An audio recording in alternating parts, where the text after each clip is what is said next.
حضرت معاذ ابن جبل رضی اللہ تعالیٰ عنہ عشاء کی نماز اپنے محلے میں آ کے پڑھاتے تو تھوڑی سی لمبی پڑھا دیتے تھے، اس لیے کہ اللہ کے رسول بھی کبھی کبھی لمبی پڑھاتے تھے۔ تو وہاں کے لوگ چونکہ مزدور ٹائپ کے تھے، کھیتی باڑی کا کام کرتے تھے، تو انہوں نے جا کے اللہ کے رسول سے شکایت کی کہ اے اللہ کے رسول، معاذ آتے ہیں بڑی لمبی لمبی نمازیں پڑھاتے ہیں، اور ہم لوگ کھیت کا کام کر کے آتے ہیں اور ہم چاہتے ہیں نماز پڑھ کے جلدی سے سو جائیں تاکہ صبح سویرے اٹھیں، تو جب لمبی نماز پڑھتے ہیں تو ہم کو گراں لگتا ہے۔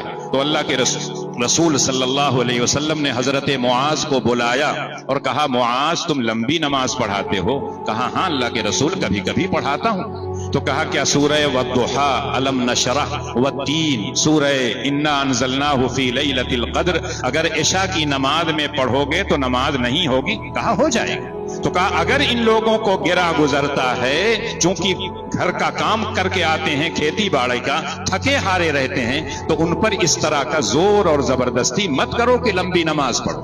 اور جو لفظ اللہ کے رسول نے استعمال کیا تھا افتان یا معاذ، اے معاذ لوگوں کو فتنہ میں مبتلا کرتے ہو، جب امامت کرو تو ہلکی پھلکی نماز پڑھو۔ اب ہلکی پھلکی اس دور کے لحاظ سے اندازہ کیجئے کہ سورہ بقرہ اور سورہ آل عمران اگر فجر کی نماز میں پڑھتے تھے تو جب مختصر کریں گے تو کتنا ہو جائے گا؟ بہت مختصر کریں گے تو ایک پاؤ ہو، اور یہاں تو چاہتے ہیں کہ انا اعطینا قل هو اللہ احد، یہی پڑھیں۔